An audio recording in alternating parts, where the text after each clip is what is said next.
Good evening, everyone, and welcome back to Empty Cloud Monastery for another episode of Monk Chat, your weekly opportunity to ask all the questions you want, and there's a very good chance that one or more of the monks here will answer your questions. So I see there's a few questions already being typed in, which is wonderful. That will help us get off to a good start. So please type in lots of questions about Buddhism, and we'll answer them as they come in. But first we can start with what's most important, which is paying homage to the Buddha, and then we'll start with the questions. Namo tassa bhagavato arahato samma sambuddhassa. Namo tassa bhagavato arahato samma sambuddhassa. Namo tassa bhagavato arahato samma sambuddhassa. Buddhang dhammang sanghang namasami. So hello to the people joining in so far. So hello to Rick, Gita, still subject to clinging, still. Mary, Kumu, Maria, William, and Manal. Good to see. Wait, some more comments. Hello also to Kobe, Jeff, Yankee, Dawn, and everyone else who's joining in. Always happy to see lots of people joining in. So first question of the occasion is from Rick. Rick asks, in modern psychology, it helps to identify the type of mental illness present to better understand the person and to suggest relevant treatments. Surrendering to the fact that a parent has narcissistic personality disorder can bring relief, guide one's own healing, and help with future interactions. How does Buddhism view personality disorders in relation to impermanence versus being long-lasting tendencies from previous lives? Ayasoma, what do you think? Well, that I'm not a psychologist, so my knowledge actually of all of these lately, I was thinking that we have to be a little bit careful whenever we don't know the subject. So for example, narcissistic personality disorder, all of these things. I kind of always thought that I knew what they were, but then it occurred to me yesterday when we were having a sort of philosophy-inspired conversation that there are so many assumptions that we give to things. So anyway, having done that preamble, how does Buddhism view personality disorders in relation to impermanence versus being long-lasting tendency from previous lives? So, well, I would say that we don't really view personality disorders as in there's not a sutta on narcissistic personality disorder, Majjhima Nikaya, Anguttara Nikaya, nor there's that type of language or kind of way of that sort of framework. I would say that obviously the perspective is that we're all pretty sick, except for enlightened beings, but the enlightened beings are very few in this world. So we all have, a terminal illness and a lot of, multiple, I would say, personality disorders. In that context, we can see it, multiple illnesses, multiple personality disorders, and so forth. And and the cause is the same for each one of us. So essentially, it's the form that, the three of us, we can say that we have a somewhat sort of different form, and we can get very obsessed with all the different, personality traits that Ayasoma, Bhante Sudaso, and Bhante Jagaro might have, and then we can start diagnosing all of these, bits and pieces, etc., and then really believe, that Bhante Jagaro and Bhante Sudaso will never, ever, ever understand me. They cannot possibly share anything possible with me. First and foremost, we were like born in a different continent. Secondly, in a different year. Third, with a different language. Fourth, with different neurotic parents, with other, different personality disorders. We lived in different places. We moved in different, we did different jobs. Well, Bhakti Sudaso actually never even had a job. He went straight to the monastery, sadhu. So yeah, so many different kind of differences between each one of us that, usually my understanding is that in psychology, we somewhat, in Western psychology, there's somewhat kind of like the emphasis on figuring out all of these nuts and bolts and trying to get to the root of it. But I still have to find anyone who has like actually come to the root of it and removed essentially this cause of suffering. There's perhaps some relief, there's also maybe, if we've had particular difficulties in figuring out why, we have certain neuroses that, were dependently arisen from our infancy, then maybe going through a therapist, we can kind of like find the nuts and bolts of that all. But then, how did we get all the neuroses that we were born with? Like my nephews, they're 3 years old and 8 years old, I think, something like that. But when they were born, as soon as they were born, I still remember, I was like, oh, wow, what an interesting kind of mix of neuroses. Just right there out of the womb. So, you can figure out now if they go through to a therapist what happened in the past 3 years and 8 years maybe of their lives based on their parents. But what happened? What did they come with, when they were first born? So, they're all like these kind of questions that I don't seem to understand how psychologists kind of addressing them. My understanding, it's more that, it's kind of random. There's actually a cause and a consequence for pretty much anything except for the things that we kind of have when we were born. And the Buddhist perspective is instead that obviously we've been around countless eons with that discoverable beginning over and over again. So we're this kind of jumbled mess of all different sort of defilements. And we've all actually I've been Tanjagara's been Ayasoma, I've been Bhante Sudaso has been Ayasoma, Bhante Sudaso has been Tanjagara has been Bhante Sudaso. And there's, kind of all of these constant variations that then create these sort of, it's basically what we're currently dealing with right now.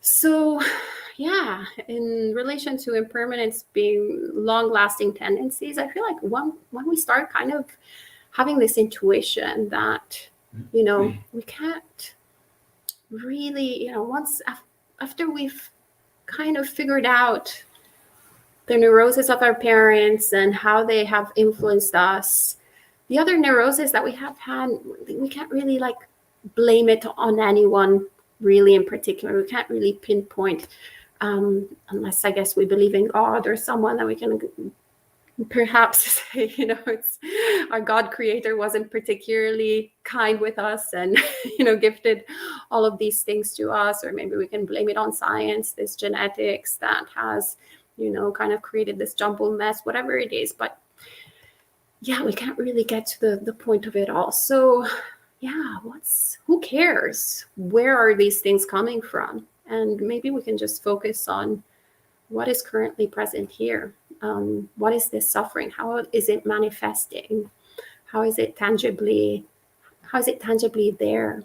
And what is the cause? Not in the sense of like the sort of specifics of it, but rather how are we dealing with this sort of wanting and not wanting, that tension that we're constantly experiencing with every single sort of physical and mental sensation that we're experiencing on in every moment. And then how can we actually practice in order to release that suffering? And so I feel like the teachings of the Buddha are really, really practical, really, really tangible, really something that, we just have to do right here, right now, without having to have one specific diagnosis, but rather it's this kind of diagnosis that is applicable. It's so generic and so powerful because it's being so generic. It really is applicable to each one of us, each 3 of us here, each 5 you are here, the lay people. Sorry, you're not a lay person. The 4 lay people and the other monastic. Yeah, essentially, and everybody that's watching online. So yeah, we can kind of stop being so specific, stop trying to do that kind of neurotic work in order to get rid of our neurosis. We get even more neurotic in trying to figure it all out, and just practice, and just really practice the Noble Eightfold Path. That's all. Developing certain aspects, certain qualities of mind, and removing other qualities of mind that are not wholesome. And that's all. So that was long story, extra long. Great. The other venerables, I don't know if they have any kind of reflections. That was pretty thorough, unless you have something you want to add. I see. No? Okay. So next question. William says, is it possible to practice the Brahmaviharas in the context of jhana meditation? Yeah, absolutely. So actually, Bhante Gunaratana, he sometimes has said that metta meditation is the shortcut to jhana. But it's important to understand what we mean by metta meditation. So again, in this case, metta meditation doesn't mean chanting, may everyone be happy, while visualizing smiling faces. That's not going to get you anywhere close to jhana. Though it might help you in the early stages of starting to produce metta. But rather what we're talking about is focusing on the feeling of metta. So as you cultivate metta practice, it starts to produce a particular feeling in the mind. And there also can be a physical sensation that accompanies that, but it's predominantly a mental experience, a mental sensation. So focusing on that mental sensation of metta, then the mind can become very, very bright, very still, very joyful. And these are qualities which are aspects of samadhi. So cultivating metta then can form a powerful foundation for the development of samadhi. Yes, practicing, and of course, upekkha, equanimity, is a critical characteristic of all the jhanas, but especially 4th jhana is particularly marked by equanimity. So cultivating equanimity is also a great support for one's samadhi practice, an important necessary characteristic for samadhi practice. Karuna and mudita have less of a direct relationship to samadhi, though mudita as joyfulness practice can aid in the arising of piti, of this ecstatic euphoria. That's an important component of the first 2 jhana states. But yeah, it's particularly metta and upekkha have a very strong role to play in supporting the practice of jhana. Those are my thoughts on the matter anyway. Yeah. Joe, you have a question? Yeah, I have a question related to the topic, so I thought I'd ask it now.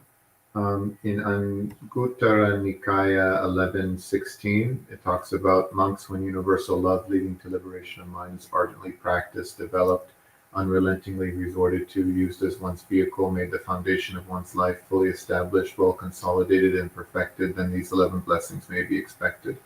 I wanted to focus on the first part. How would you define these terms? Asevita, bhavita, bahulikata, yanikata, vatikata, anutita, parichita, susamarada, and metta chitta vimukti. So let's go through those words one at a time. Okay, what's the first one? Asevita. Asevita means practiced or associated with or developed. but practiced is probably the best way. Yeah, practiced. What's the next one? Bhavita. Developed, brought into being. Next one. Bahulikata.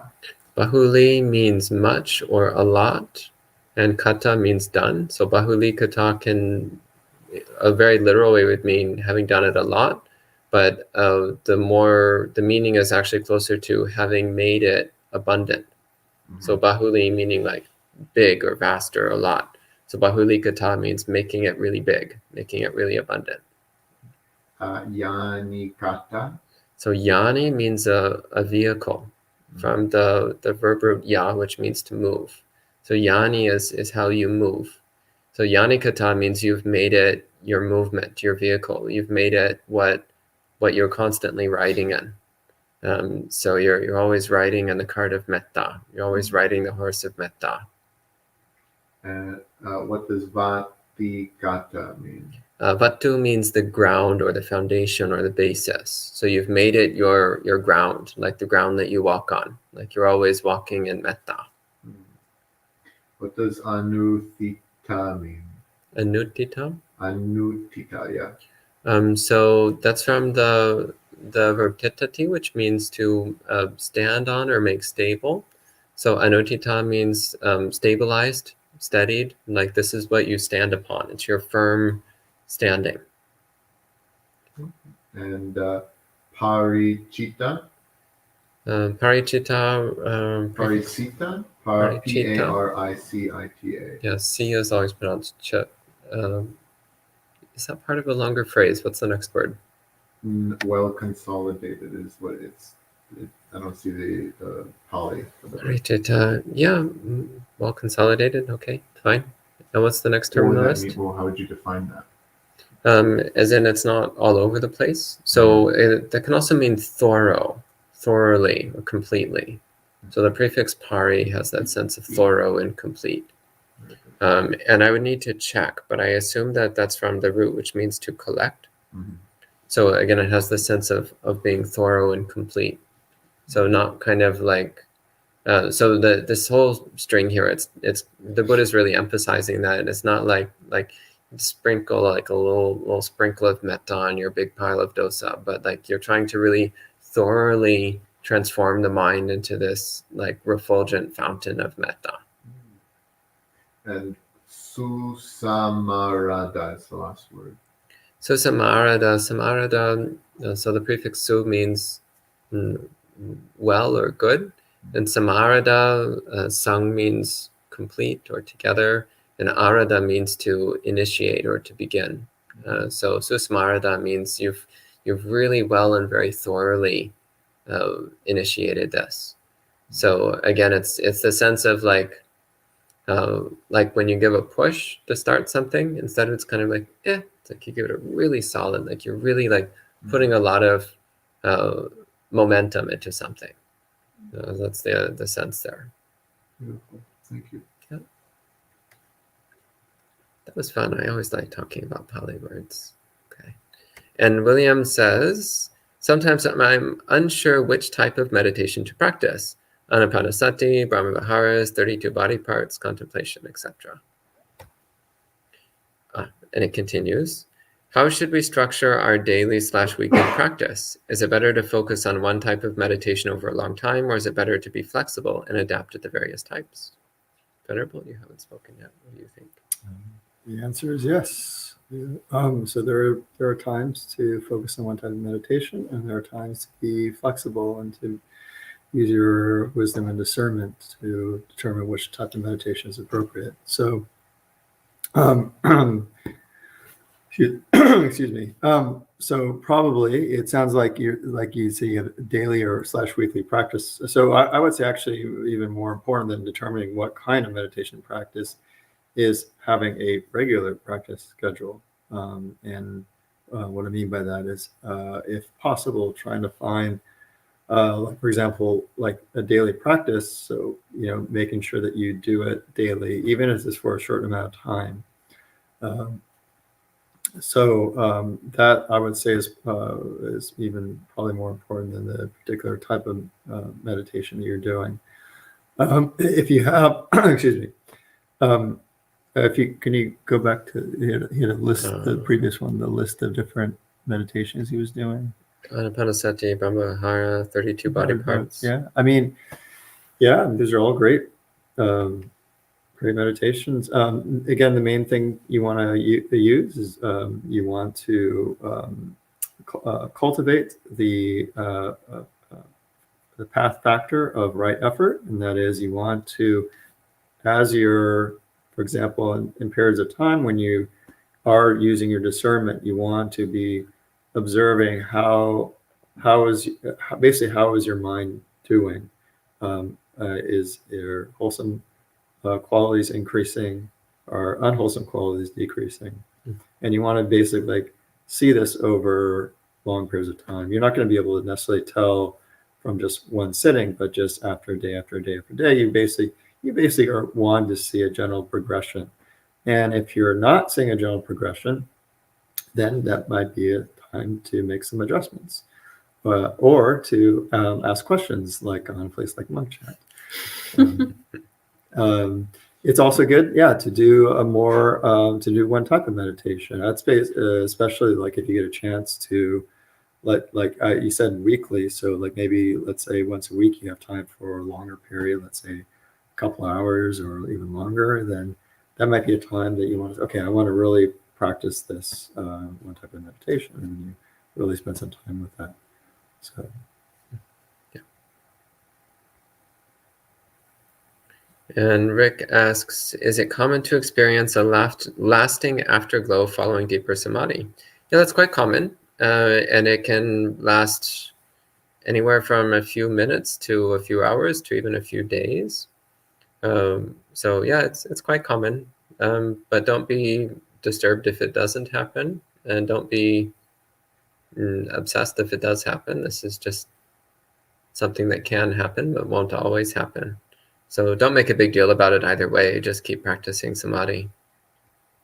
But it is usually an effect. If one has good samadhi, it's usually you'll be noticeably calmer and happier for an extended period of time after the meditation. On the other hand, if you notice you're very irritable and short-tempered after a period of meditation, that's sometimes a sign that something is a bit off. So that either something was a bit off with how you were doing the meditation, or sometimes it's that one is cultivating aversion towards everything else. So optimally, one should be bringing whatever peacefulness and serenity and joyfulness one cultivates during meditation. We should be trying to bring that into the rest of our activities as well.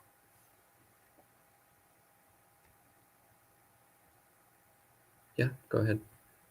In regards to the nutriment for the arising of the unarisen enlightenment factor of samadhi, what is meant by the sign of serenity and the sign of non-dispersal? What are the Pali terms? Do you have the Pali terms handy there? Oh no, it's from the book Janga Samyutta. I mean, I could guess a sign of serenity is probably passaddhi nimitta, or possibly samatha nimitta. Nimitta simply means object of attention, whatever you're directing your attention towards. So that means directing your attention towards something that produces calm, something that settles the mind, that makes the mind calm and peaceful.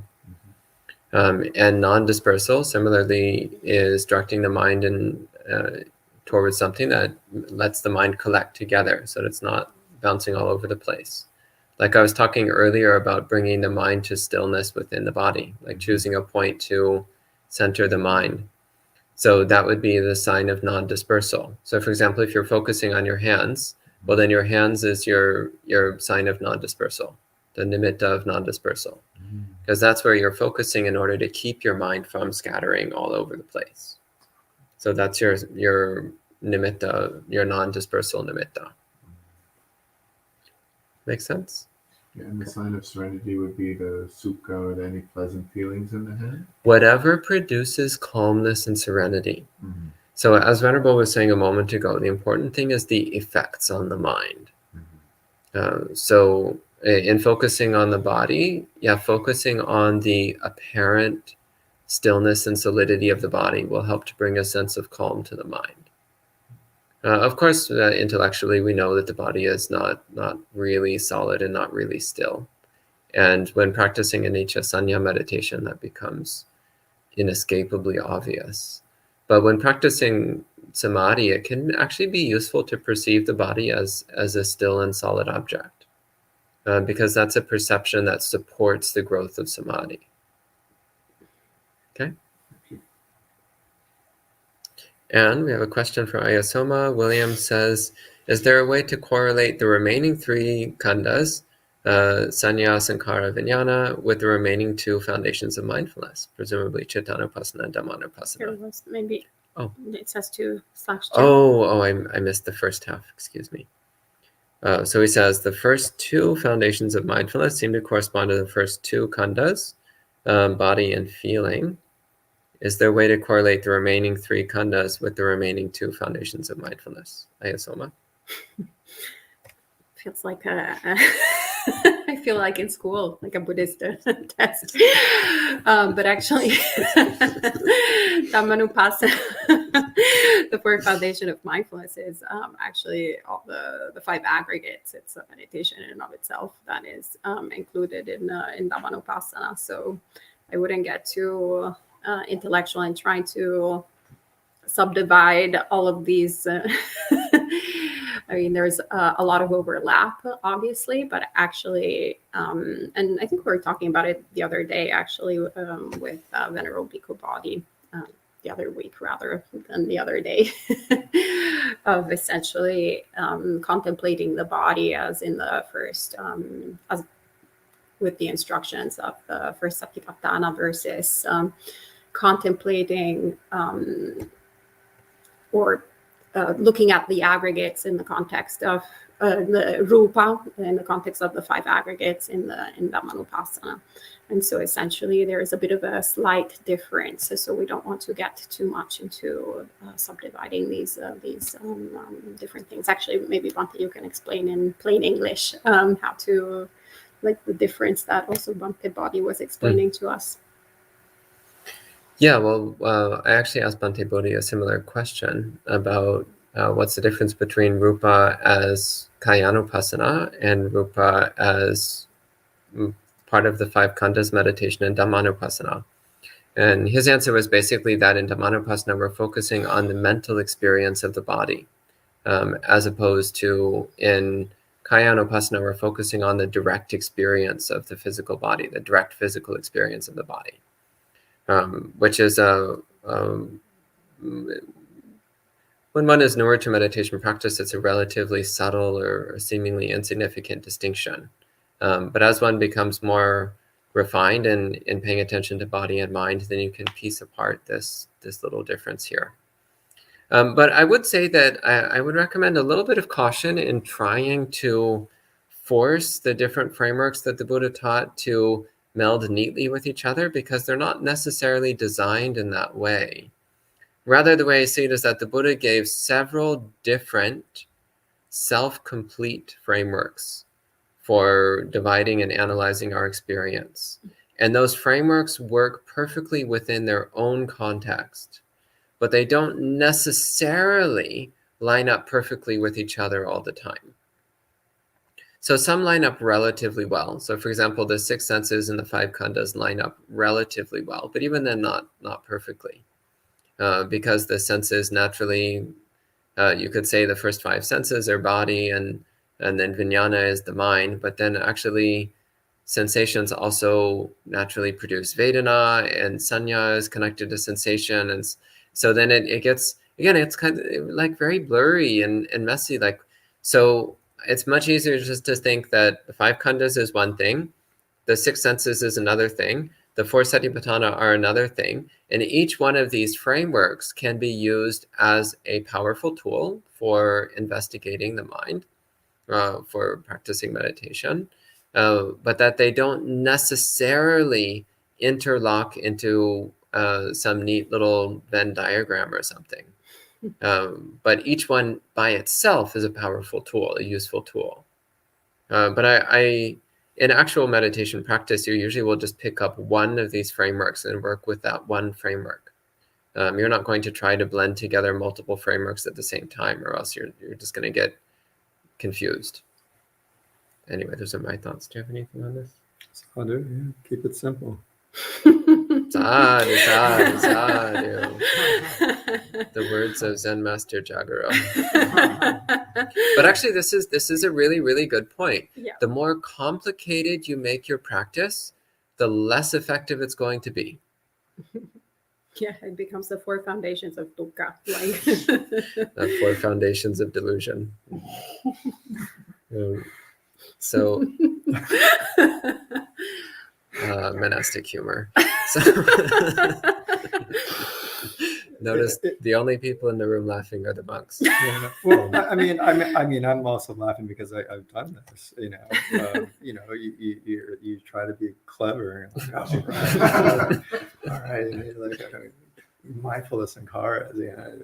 Yeah, you're not doing anything. You're just kind of spinning out. And, yeah, I don't. It must be my fashion background. Just don't go there. Okay. And still subject to clinging says, I brought up good friendship this morning because I wanted to share my appreciation for my friends who treated me with respect. No sexual misconduct or flirting. Mm-hmm. Yeah, actually, it's really good to appreciate good friends and to pay attention to their good qualities, because actually it's not universal, as you've probably noticed. There's actually lots of people in the world who will treat you with disrespect. So it's good to appreciate the good qualities in other people, and also to appreciate the good qualities in yourself. So morality is not a standard feature in the human experience. So appreciating the kindness and respect that you see from other people, because it's not universal. Okay. And Cameron says, dependence is one of the most extreme forms of trust imaginable, with more influence than one's surgeon, parent, or spouse. So by dependence, you mean nisaya, the Yes. monastic, Yes. okay, monastic role. How do you go about dealing with / developing that trust on one person? I think, Cameron, you're confusing nisaya, dependence, with the samaya vow in Tibetan Buddhism. That is more actually something that, is more a little bit similar to what you're describing. More influence than one surgeon, parent, or spouse. That is, that's. In Tibetan Buddhism, my understanding is that, once again, the teacher is, or the preceptor, whomever you have that samaya vow is basically someone who takes the role of a guru, and that with that vow, you essentially take on the sort of relationship of never ever questioning anything that is said or done, and so forth by this person, and to actually follow blindly, never criticize, and follow pretty much anything that the guru tells you to do, even though it can look very crazy. So in Theravada Buddhism, luckily, we don't have that. So the Nisaya vow is a little bit, there's a lot of with the new technology, there can be a lot of opening of pages and scrolling, which doesn't favor like concentration of thoughts. Thank you, Venerable. Sorry.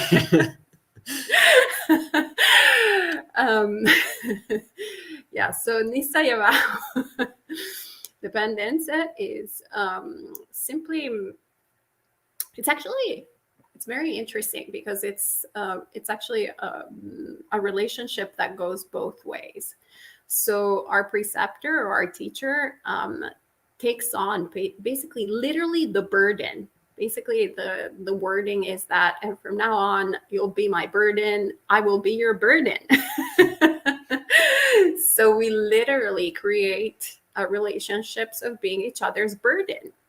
So in this burden relationship, there are actually responsibilities that we take whenever we take dependence on someone, which is also to actually admonish that person, for example, if they are behaving improperly, or if they're falling out of faith. Actually, there's this really beautiful thing that if we see our preceptor starting to doubt the teachings of the Buddha, we actually like really have to roll up our sleeves and like go up and like really try to reestablish them in faith, and do our best in order to create very good conditions for their advancement in Sila, Samadhi, and Panya, so their advancement in the path, and vice versa. Obviously, the preceptor, the person that where the teacher essentially takes that responsibility with us as well.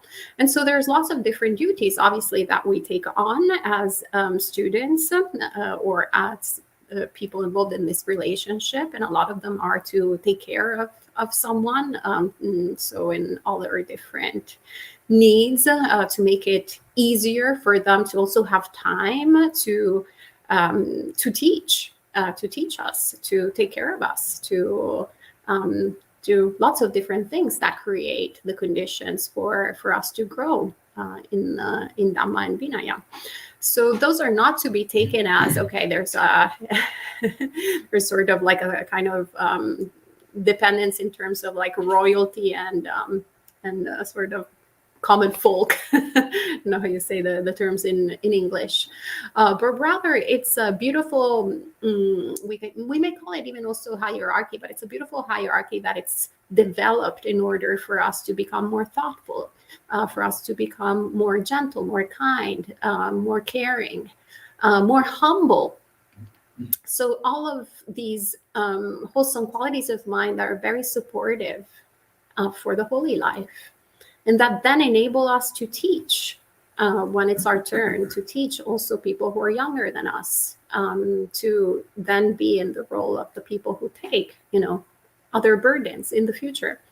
It's quite difficult actually to both be a burden and take a burden, which is why, I feel like the Pali sort of language that is used doesn't beat around the bush, actually beats on the bush multiple times like we do in Italy, and they call it like it is. This is a burden.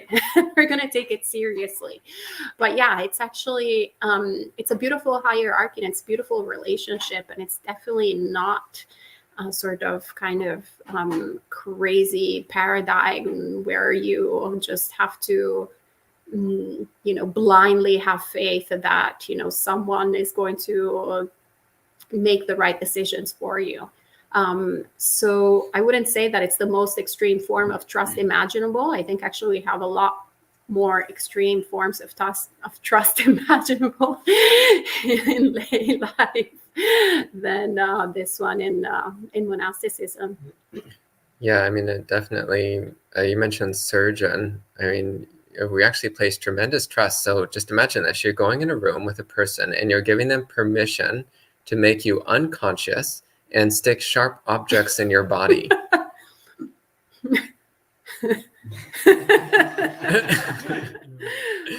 Okay, I don't know about you, but I wouldn't let my preceptor do that to me. I was quite comfortable taking Nisaya with him, but I wasn't going to like black out in a room with knives and things. That wasn't going to happen. But a surgeon, I actually would trust to do that. So yeah, I mean, I agree with what Ayasoma was saying. It's important to recognize what Nisaya is. It's actually a commitment to help each other. But the Buddha also said that we should, first off, he said we should first evaluate a potential teacher before taking Nisaya. You don't just be like, you random guy in the corner, you're my teacher. You're supposed to actually evaluate them for a while and see if it's going to be workable. And also the Buddha says even after taking dependence, you should be constantly checking to see, is this actually working? Is this actually bringing good results? And the Buddha also does give a number of escape clauses. If the Nisaya is really not working out well, then there's actually a number of escape clauses where you can leave and find another teacher if things aren't going the way they should. So of course that shouldn't be jumped to as the immediate solution every time things get uncomfortable, because monastic life is actually full of uncomfortable situations. It's actually part of why it's effective, part of why it works. But in extreme cases, you actually can leave dependence and find another teacher if it's really problematic for one reason or another. And usually the teacher or the person you take dependence on will help you in that. Yeah. Reconfiguring that relationship. Yeah. Okay. Soon. Okay. And Sud says, Dear Venerables, in the Adipatteya Sutta, the Buddha mentions that there are realized ones and gods who can read our minds. Can you share sutta examples of such situations? It would greatly help my practice. Actually, there's many. The Adipatteya Sutta is merely one. Actually, the Sagata Vagga and the Samyutta Nikaya and the chapters on Devas, there's many examples of Devas reading monks' minds and coming and saying things to them. There's a number of cases of Devas who see a monk dwelling negligently, as it says. So maybe they're spacing out when they're supposed to be meditating or something. And the Deva comes in and gives them a stern admonishment. So there's a number of cases of this. The Sagata Vagga and the Samyutta Nikaya would be a good place to start. Joe? I just wanted to mention something about the comment you made on the surgeon. A surgeon would be responsible for one life, but your teacher would, what your teacher says to you would affect countless lifetimes, if not maybe at least, hopefully only 7. But you know. So, yeah, actually, your surgeon is trying to extend life, whereas your teacher is trying to cut short life. Don't take that the wrong way. no, thank you. Different measures of success. Yeah. Daniel? Yeah, I have a question about the discussion about preceptors. And in order not to put you on the spot, I won't mention any names, but there was an article fairly recently published with a disillusioned monk, and not maybe disillusioned in the right way, I can't say, but feeling that he was not allowed to think for himself.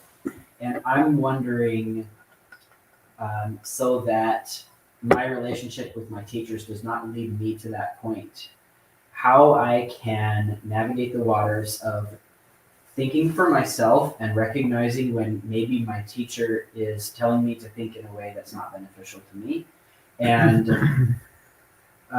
aversion, delusion, and greed influencing my thoughts to think that my teacher is wrong and I'm right, and they should not tell me to act this way, and I should not listen to them, etc., etc.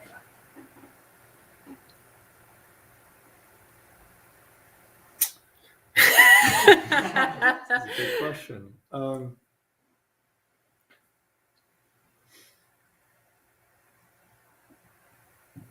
Well, I think I would say the first thing is to do what Bhante Siddhasa was recommending, and that is, making sure at the very beginning to see if the teacher is suitable, spend time with them, don't sort of kind of rush to any sort of situation. Check out the situation, see if it's a good fit. And, certain qualities I think that are helpful. One actually is, I would suggest, sometimes a teacher can have, let's say, a very good reputation, right? And I think that's useful to a certain extent. But just because somebody has a good reputation doesn't necessarily mean they're going to be a good teacher for you. So it's important to kind of keep that in mind. So you want to really kind of use that period of time when you're like initially in a monastery or whatever temple or wherever you're considering taking on some sort of dependence, to really take your time with it. Don't feel like you have to rush into anything. And I would even go as far as to say, if you feel pressure to, let's say, from the situation, whether it's the community or even the teacher themselves want to say, oh, you got to ordain or whatever it is. If you're not ready, don't do it. You really have, because at the end of the day, you're going to have to live with the consequence of other decisions. To some extent they will too, but it's ultimately you're going to be living your own life. So I'd say use the time, the initial time, to really kind of make sure you're going to a good situation. And then getting to your question now, so how do you evaluate when you're in the situation? Maybe you're going through episodes where thank you, I'm out of view. You're going through a situation where you're feeling greed, hatred, and delusion, maybe quite acutely, or you might feel like the teacher, the community may not have your best interests at heart. One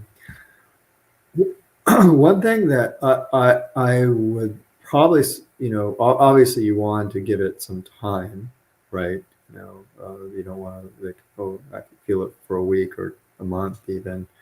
You definitely want to give it time, assuming nothing crazy is happening, like people aren't like trying to physically attack you or anything like that. But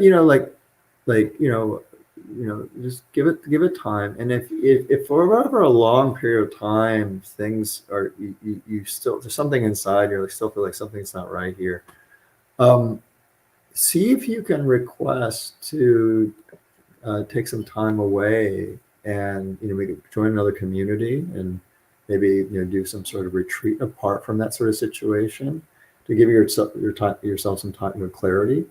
And that also might be a good opportunity to kind of, because you're going to have to engage with your teacher and ask for permission to do this. And you can get to kind of see like, how does this person respond to something like that? They might not be like the best sort of solution, but like a teacher that generally cares, right, will want to support you in whatever way that's going to be supportive to your spiritual development. They're not, I feel like it's going to be like, you have to be here and that kind of stuff. Then that gives you a clue that, maybe my intuition was right, maybe this isn't quite the right fit. So I think a lot of it is about giving it time, patience, and then being willing to have conversations where you start exploring other kind of situations, not necessarily leaving the community, but finding ways you can carve out some time to do like a self-retreat, where you can give yourself some space to calm your mind down and reflect more. Because I think that's one of the hardest things to do when you're in a community environment, you're close by a teacher or something like that, to have this space to kind of like, is what going in my mind, is it about this particular situation, right? And or is it actually, this is actually just, oh wow, I go to another situation and my mind's reacting the same way to these other people, right? And that gives you a good clue that, okay, maybe it's not my teacher or the community, right? Maybe it's what's going on, right? These habits of mine that I'm bringing wherever I am. So hope that gives you some ideas, and I don't know if other venerables have other thoughts as well. Yeah, I mean, just speaking specifically about the thing of feeling like one can't think for oneself. Well, actually, the first thing that comes to mind is remembering that we are, in fact, trying to learn something very new in a very foreign way of thinking to how everybody in the world thinks. So it's going to be a little bit awkward and strange. The Buddhist journey is not necessarily a comfortable and straightforward path, and it's definitely not what you expect it to be. So in the course of learning Buddhist practice, especially in an intensive monastic environment, we are often going to be learning things which are not what we thought we were going to be learning. And so just first off, acknowledging that this also means that many of our cherished views and opinions that we might have held for many, many years before monastic life, those views and opinions are going to be directly challenged by Buddhist training. And this doesn't mean that we aren't allowed to think for ourselves, but it does mean that we need to be willing to constantly question our own views and opinions. And also, if something really doesn't make sense to you, then respectfully ask. So ask, say like, well, I don't actually understand why we do things this way, or why you said that, or why I'm being given this instruction or that teaching. Can you please explain what the purpose of this is? Can you explain how this fits into the Buddhist teachings? Can you explain how this supports? And if that's done respectfully, then 99.9% of the time, you will be given an answer. And it will usually be a reasonable answer. And if you really don't get a reasonable answer at all from your teacher when respectfully asking a question for more information, then that can sometimes be a warning sign. It's also good to ask other members of the community, like, what's going on? Is this normal? How does this fit into Buddhism? Ask people who live in other monastic communities. So these days with the internet, it's very easy to talk to people in monasteries all over the world. So you can ask like, oh, well, the abbot here standardized the desks in all the kutis, and I felt deeply offended. Is this normal? And this is a real scenario. I'm not making this up. And so then you email your buddy in the monastery on the other side of the continent. You email your buddy in the monastery in the other country, and you're like, and they write back, and they're just like, yeah, dude, you're in a monastery. That's normal. Get over it. And you're like, oh, maybe the problem is not the abbot. Maybe the problem is my attachment to a particular desk. Maybe that's the problem here. Maybe it's something, maybe it's not brainwashing. Maybe it's actually just a normal feature of monastic life. Yes, sometimes when questioning the teacher, I felt like, or questioning my own understanding of things that the teacher may disagree with, I have felt like I'm gaslighting myself.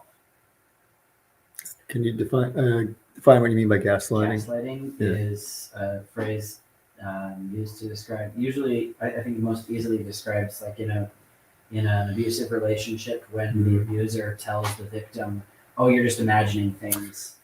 Oh, that didn't actually happen. Yeah. Or, your perception was off. I wasn't being mean. I was being nice, and you just made an assumption, etc. I see. Well, I think, so first off, I hear what you're saying, and actually it is good to be clear about what your experience was and what things felt like. And we also need to face the facts that sometimes our perceptions actually are wrong. So sometimes it's not that we're gaslighting ourselves, it's actually that we're discovering that we actually did misperceive something. So maybe actually we thought someone was being rude and they actually weren't being rude. It just felt that way to us for one reason or another. So sometimes it actually is that two different people are having different experiences of the same conversation. And it's through polite questioning and conversation that these things can come out. It's like, oh, Venerable, when you said that, to me, it sounded like you were saying X, Y, Z. Is that actually what you meant? And he might reply and be like, no, Venerable, I meant ABC. And it's like, oh gosh, but I actually agree with ABC. Oh. It was XYZ that I thought was completely insane. Oh, I'm sorry. I didn't mean to say XYZ. Wow. Okay, hugs. So this is an ideal scenario. It doesn't always go exactly like this. Lots of more after school stuff. Oh my goodness. We'll have to create a little clip.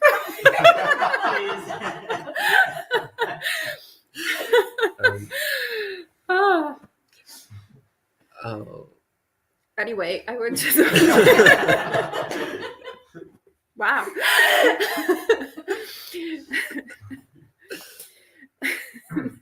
Two things come to mind. One, actually, one of the best pieces of advice that Ayya Suchita, the senior bhikkhuni, gave to me, which was, you can always learn from senior monastics. You can always learn, one, what you want to become, and two, what you don't want to become. So all of these all of these situations are opportunities for growth. And the thing about Buddhist monasticism is not that you're born in a place and then you die in that place. Like, it's not that way.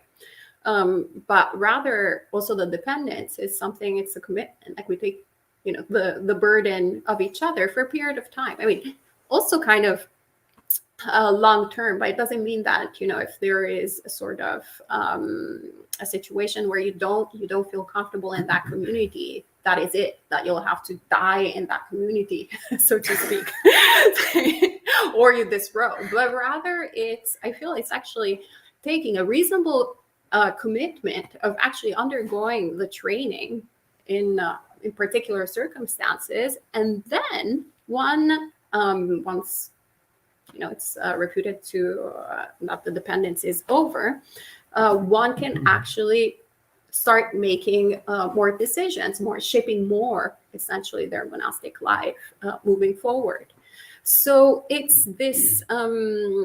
It's very important also not to bring our kind of usual patterns of entering relationships, because this is what can happen actually with other monastics. Like, we can start really, whether they're preceptors or just people that we're living with, that we can have all these assumptions and expectations and ideas, and it's no different actually than, a lot of couples that I know. Like, I remember this friend that was complaining about her husband not bringing flowers. And I was like, did he ever actually bring flowers to you? No. And I'm like, exactly.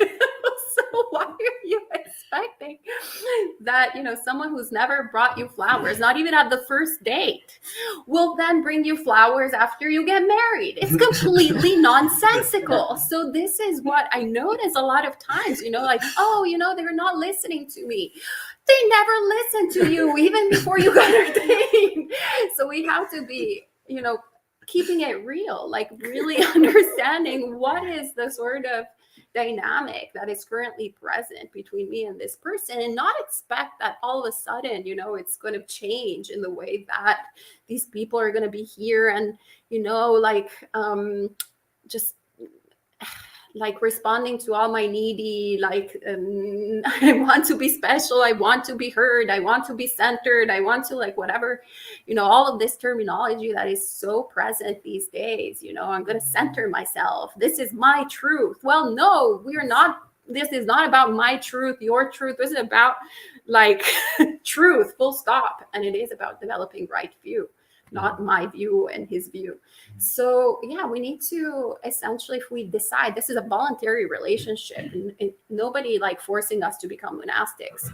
So when we decide to take these vows, we have to be really real and true and understand these are the conditions. Can I take these conditions as they are? And do what essentially Ayya Sucita has suggested. Just learn. Okay, this is wholesome. Great. I want to keep it up. This is unwholesome. Then let's remember not to do it. Yep. And S. Jeff says, in Jian Fasher's live stream, she said that in the Mahayana tradition, this world is a pure land. Is that something you could comment on?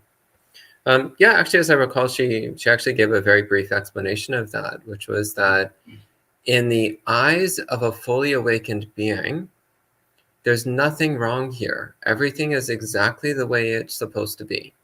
Everything is causality unfolding according to the laws of cause and effect. That's all it is. It's just causes and conditions flowing smoothly onward, exactly as things flow smoothly onward. And in the eyes of an awakened being, there is no dukkha, because their mind has been purified of the causes of dukkha. So for them, this world is absolutely perfect exactly as it is, because they experience no suffering and no confusion. And there's no sense of disharmony with the world at all. So for them, this is a pure land. For the rest of us, it's a nightmare.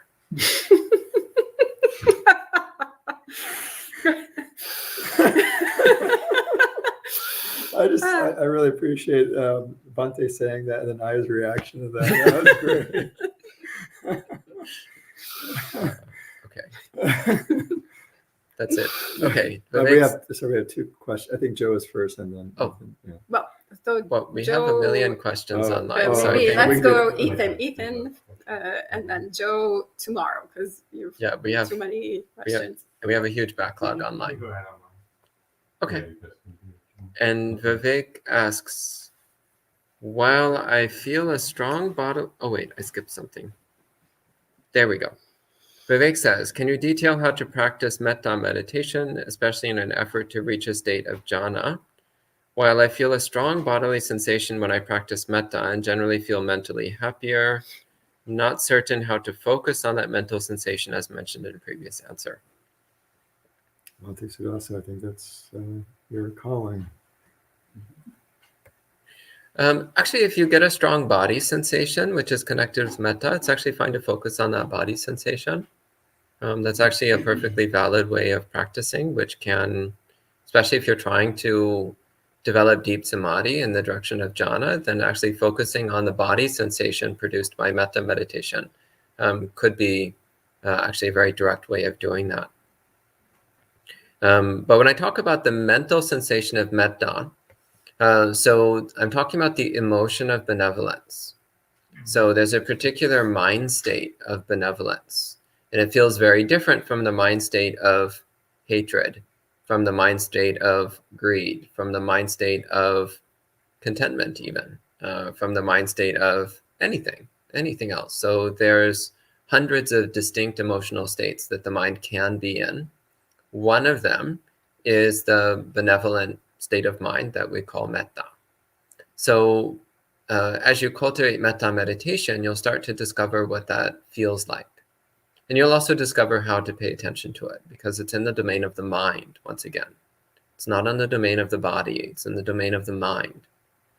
And often we're not actually that used to paying attention to the domain of the mind in this way. So as you cultivate metta, notice what's changing in the mind. Notice that mental state that's starting to arise, that distinct feeling of benevolence, and focus on that feeling of benevolence. That's what I'm talking about. Is that clear? Is that clear? Mhm. Very clear. Very Okay. clear. There's one thought, also another thought I had. If you, what's his name? Let's see, Vivek. Vivek. Another thought came up was that if you have the inclination and sort of kind of vigor to give this a try, see if you can carve out time during the day to practice.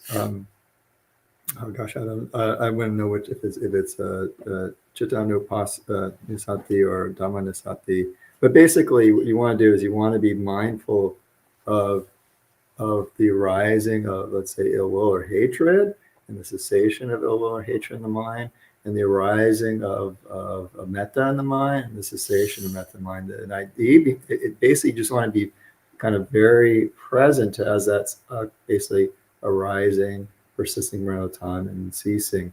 And the reason for that, if you have that kind of time, and or you can kind of carve out that time, you have the interest, is that can give you an idea for how these qualities of mind start to arise. What are the conditions that kind of bring this out? And it also give you like this, like what Bhante Sudasa was saying, gives kind of familiarity. Is what exactly does ill will, like the mental aspect, what does that feel like? How do I know I'm like, I have ill will? How do I know I have metta, right? And that's like a more kind of basic way of starting to tap into this. Great. And Andre says, can you give some information on the Buddhist perspective of epistemology and how it relates to the logic of the Chatuskoti? So I actually had to Google search both the words epistemology and Chatuskoti. Oh, that's what you were doing earlier. Yeah. Okay. So Chatuskoti, we normally call this the tetralemma. So it is not, it both is and isn't, it neither is nor is not. So that's we call this the tetralemma, the four possible propositions about something. And actually the Buddha said that all four of these are incorrect, by the way. So the Buddha actually rejected the Chatuskoti as being an incomplete picture of reality. So the Buddha actually posits a fifth statement, which is that the previous four are all incorrect, all inaccurate ways of talking about the world. And as for epistemology, even though I looked up the definition, I still have no idea what that word means. So I couldn't even hope to answer your question. Do either of you know enough? I see Venerable here also Googled epistemology. Yes. And just looking at the definition, my eyes glaze over, and I remember why I dropped out of philosophy. I knew it. Really helpful. Go ahead. Epistemology is just how we know things. Like, how do we know that there's rebirth? How do we know that there is suffering? How do we know that things are not God? How do we know things? Just, yeah. Oh, great. So perfect question for Ayasoma. I thought it was a perfect question for Ethan. Well, he's not a monk. He's not a monk, and he's not on the panel, so he's kind of disqualified from answering questions. I think actually this is a great question for Tancha. I mean, it's funny. Actually, I would have asked Ethan. That's what I would have. If Ethan Ethan, weren't you here, need to ordain just to answer these questions. if Ethan weren't here, I'd just go on Wikipedia and go, okay, all right. No, my head is about to explode with the term epistemology and Chatuscati. I guess if Andres, for me, like, I would always want to know, like, why are you asking the question? No, I don't mean that like in a kind of facetious way. I mean, like, just like, oh, like, do you have an interest in this? Does this relate to like some sort of like I don't know, like some sort of meditation challenge you're working on, or some sort of problem in life? Like, sometimes we come up with these questions, like some people do, and they seem kind of over here, right? And they're like, I'm trying to hear. So they're like over here, right? There's the question, but you find out actually when you dig a little bit deeper that the question's like way, way over there. That's what it's really about. And so that's just what comes to mind. It's like, Oh, right. Yeah. Okay. Next, Amaranta says, do you dedicate a date to Parinibbana? If you mean the Parinibbana of the Buddha, then that's included in Vesak. So in the Theravada tradition, the Buddha's birth, awakening, and Parinibbana are all celebrated on the same day. Whereas in Mahayana tradition, there are 3 separate dates of the year. So I actually kind of think the Mahayanas have it right here, because then they have more holidays. So the Theravada calendar is actually pretty sparse when it comes to holidays. The Mahayanas have a lot more. It's very efficient, though, monastery-wise. Admittedly true. And Richard says, can devas ever appear in dreams? If yes, in what form? How can one discern between the imagination element of the dream and the reality of the deva experience? Ayasoma. I think Bhante is a perfect question for you, actually, since of your proclivities towards devas. Yes, they can appear in dreams. They can appear in whatever form they want to. And telling the difference between imagination and reality when you're dreaming, that's really hard. And I actually recommend not even trying, just treat it all as a dream. So the Buddha does actually say that a certain percentage of our dreams are in fact communications from devas. That's in one of the suttas. The Buddha talks about the various causes of dreams, and one of them is actually communication from devas. But the other ones are things like indigestion or sickness or other health, or just imagination, as you mentioned. So I wouldn't even get into trying to distinguish these. Actually, one of my favorite teachings from Chan Master Shengyen. Chan Master Shengyen said, when we experience paranormal phenomena, it's one of 2 things. Either just imagination, just illusion, or actual paranormal phenomena. And he said we should just treat all of it as though it's illusion. Like, just don't get involved. Don't get caught up in it. Don't take it as important. Just keep focusing on grounding yourself in reality, in this direct experience that we have. So yeah, a certain fraction of our dreams might be communication from Deva, but who cares? It's not going to bring you closer to awakening. And even worse is if you misidentify something.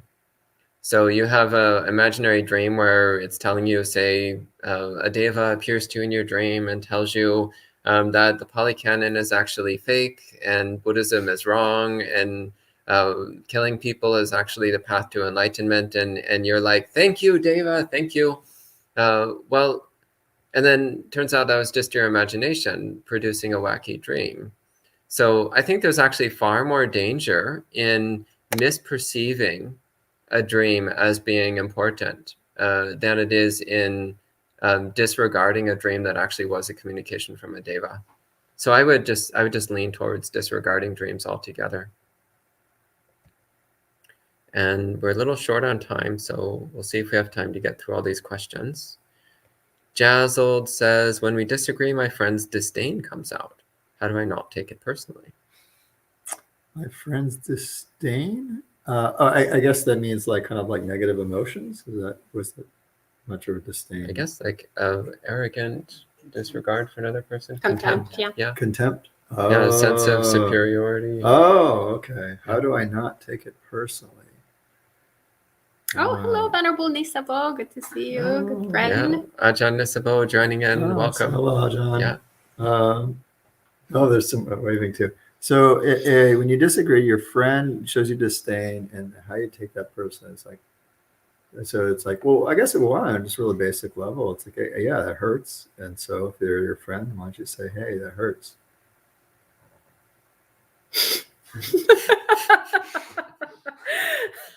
Fair enough. I have to say, you've got a point there. Keeping it real. Yeah, and I agree.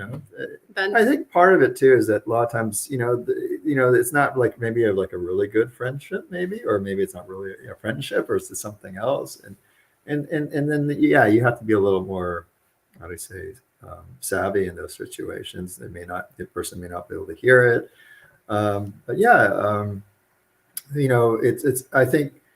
One of the things that I think is really important is, kind of irrespective of whether or not somebody can, let's say you be able to communicate well to the person, or they be able to respect, be a little more respectful, is that you can tend to yourself and go, wow, like I just had this interaction with this person and they're really disrespectful, and just notice that in yourself, and that's wow, that was like really painful, and I feel like I want to like crawl in the corner and like cry or something, and because when you do that, what you're doing is you're making sure that there's at least somebody in the room that's an adult, right? You're taking care of yourself, and then you can figure out, okay, what's an appropriate thing to do, that you have to like keep dealing with the person or whatever, but yeah,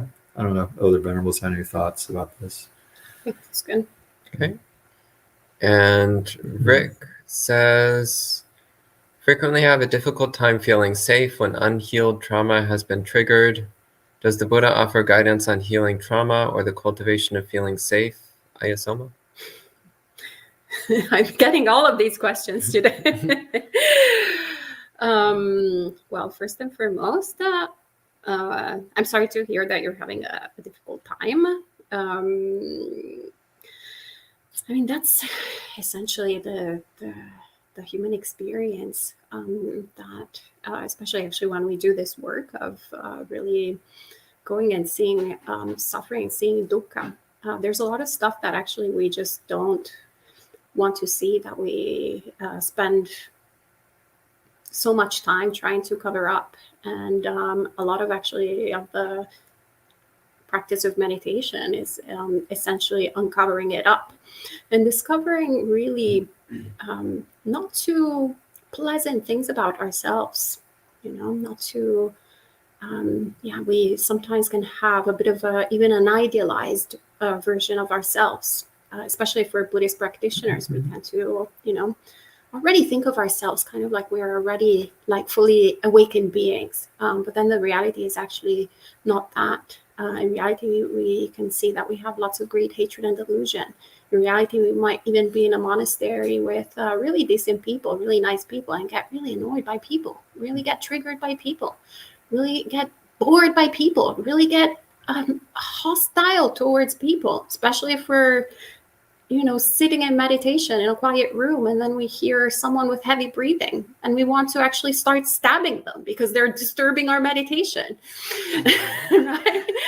And all of a sudden, from this like, oh, I just want to attain enlightenment, I'm here just to be peaceful, or like, oh my God, I'm actually like a pluri-homicidal, like horrible serial killer who wants to kill people, not even because they're stealing or murdering others, but just because they have heavy breath. So we start discovering these really horrible things about ourselves, which can be quite unsettling. And yeah, how does the Buddha offer guidance? That's essentially that we need to cultivate the Noble Eightfold Path. So we need to first understand what the hell we're dealing with. Understand that, essentially all of this, it's not that I am the angry person. It's not that I am the serial killer. It's not that I am the saint. It's not that I am whatever it is, but rather that there is currently present whatever there is present in the mind. There is currently present hostility. There is currently present this and that. And it's all consequences. So we can't control the consequences, but we can control the causes. So essentially what we learn with putting in practice the Noble Eightfold Path is to essentially plant the right causes. So then we'll have good consequences. But most of our experience, as we're planting these new seeds, as we're planting intentional seeds of Dhamma, is reaping a lot of like dukkha harvest, a lot of crappy harvest, of stuff that was planted in the past, essentially, to keep on the metaphor. And so we can't really do anything about that, because that's just results, so to a certain degree, the results can just give us information of what has been planted. And then when we see that we're getting similar results, then we can become a little bit more aware of like, hey, maybe I shouldn't be planting the same thing. I shouldn't be, cultivating, tomatoes if I actually want eggplants. Let me see, how can I actually cultivate eggplants, so to speak. And so in that way, we become a little bit skillful. But obviously, we need to understand dukkha in order to, get to the cessation of dukkha. So it will be an unpleasant experience. We have to look at all of these things that we call trauma, all of these, ugly things that are existing in our experience, that are present in our experience, and really develop that kind of fearlessness of just going, okay, now I'm going to see it. I'm going to like uncover this, like, toilet full of feces and be there and try to bear the smell. Sometimes then if it's too much, we can close it up a little bit, take a break, and open it up again. And ultimately then we can remove all the feces, and it's like clean and it's nice and it's okay. It's all right, it's been done. Okay. And Shadow of Label says, I got inspiration from you guys and I started intermittent fasting every day. I have been a lot healthier and more active, and it has helped my meditation with a clear mind. How is it spiritual, though? It isn't. It's a health fad, which just happens to be somewhat similar to a Buddhist practice. So intermittent fasting is not Buddhist. It doesn't have anything to do with Buddhism. And it doesn't have anything to do with spirituality. On the other hand, the 8 precepts is a tool that we use in Buddhism to help with training the mind and to help with understanding desire, to help with understanding how to cultivate contentment, to help with changing our relationship with food, so that, as the Buddha says, we're relating to food as not for fun, not for pleasure, not for beauty, but instead for supporting our health and our spiritual practice. So it's just not eating dinner doesn't make you a spiritual person. It just means you don't eat dinner.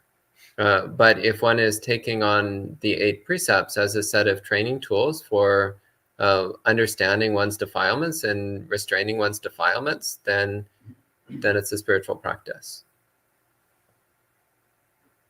I mean, I know lots of people who don't eat dinner. That doesn't mean they're practicing spirituality. And Ajahn Nisabo says, Hey. hello, Ajahn Nisabo. What was the most significant or meaningful teaching you took from Ajahn Brahmali's visit? Can I go first? Yes. I think I mentioned this yesterday. I was super inspired, and I found it very helpful that where you talked about our the factor of sila needs to be not just good, not just really good, not just super really good, but like, what is it? It's like super duper, really super duper good, or I forgot how you put it, but whatever. But it had to be, it just really clicked. Something inside just really clicked. So I really appreciate that. So. Ayasama? Well, one thing I really appreciated was he said that what determines whether jhana is a supportive factor for awakening or merely a supportive factor for pleasant rebirth is right view. So somebody who has wrong view and practices jhana, then because of that wrong view, it won't actually lead to awakening. It will just lead to pleasant states of mind that are temporary. But if one has right view, then that jhana state can be a very powerful supporting condition for letting go of self-attachment and therefore be supportive to awakening. Yeah, so his emphasis on right view as being a critical component in a successful practice. Yeah. And of course, right view, he kept emphasizing, means karma and rebirth. Yeah, everything that the Venerable said, and also I found very actually helpful the sort of nuance of looking at samatha and vipassana as results of meditation. I thought that was a very interesting way of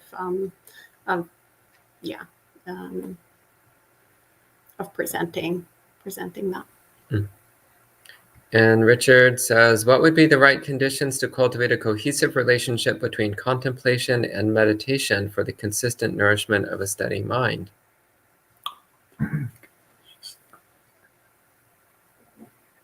I don't know that. I don't know. I'm actually pretty baffled by this question. Yeah. I don't quite get what's being asked here. What would the A right cohesive conditions to relationship cultivate a cohesive? Between contemplation and meditation. Actually, I don't get what's the difference between contemplation and meditation. I think he's talking, or Richard is talking about like formal meditation and maybe more discursive reflection. At least that's how the terms that come to mind when he uses contemplation. Maybe Richard, if you want to clarify, maybe that will be easier. And also, Ajahn Nisabo is a fan of the hugs. Yeah. Yeah. The truth is, everyone's a fan of the hugs. Yep. Okay, that was actually the last question. So maybe no, there's one here. Rick says, I'm enjoying the empty cloud laughing hour. Who said that Buddhism is just all about suffering? The Buddha. The Buddha said, I only ever taught 2 things, suffering and the end of suffering. Okay. And yeah. Oh, no, one last question. Was that Richard? Bhante, do you recall what sutta the Buddha referenced the Deva dreams? I don't. I would have to find the sutta. Send us an email, and I'll dig out the sutta reference. Yeah, it might be actually a sutta study. All right, Ethan, what was your question? Do we have time? Yep. We have 3 minutes. Well, it's a little bit of okay. My question was that when Ajahn Brahmali was here, he asked you about the Aganya Sutta, your opinions on it, and you seemed very happy that you were smiling and that you did have thoughts about it. And I love the Aganya Sutta, so I was just curious about what your thoughts were. That's not really a 3-minute question. Yeah. So it's a good question, but let's talk about that another day when we have more time. Yeah. Okay. Anything else? We now have 2 minutes. Do we have a 2-minute question? Yeah, All right, go ahead. Last night I had a dream where Ajahn Anan appeared in my dream, and he told me mind and body are not the same thing. Would that be relevant to my practice? Is that something that means anything to you? Mind and body are not the same thing. I mean, well, first off, I wouldn't put too much importance on dreams. Mm-hmm. And mind and body are not the same thing. Yeah, that's actually, from one perspective, that's a completely true statement. So focus on your body, get really familiar with what your body actually feels like. And that will also help you understand what the mind is and this distinction between mind and body. I think you're currently very much in your mind. So spending more time in your body will help you to clearly distinguish the two. Yeah. And Richard explained what they were talking about. So contemplation as in sila, samadhi, and panya, and the 5 precepts when not in meditation. Okay. So the question was basically, what's like a good relationship between that and formal meditation? Let me look back to the previous question. We have 1 minute, so I don't know how much time we're going to have on this. The right conditions to cultivate a cohesive relationship between contemplation and meditation for the consistent nourishment of a steady mind. Well, optimally, you're always focusing on the Dhamma. No matter what you're doing in your life, you're always doing it with a Dhamma attitude, and recollecting the Dhamma and trying to do everything in accordance with Dhamma.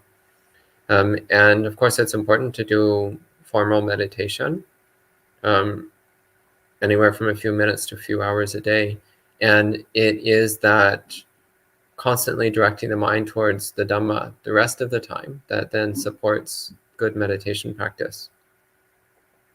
So as far as cultivating sila, yeah, I mean, you always keep sila all the time. You always practice kindness and thoughtfulness and consideration all the time in every situation. Samadhi actually is pretty much something you only do during meditation. Outside of meditation, you don't really develop samadhi. What you develop is sati. You develop a stable attention, which then supports samadhi when you practice meditation.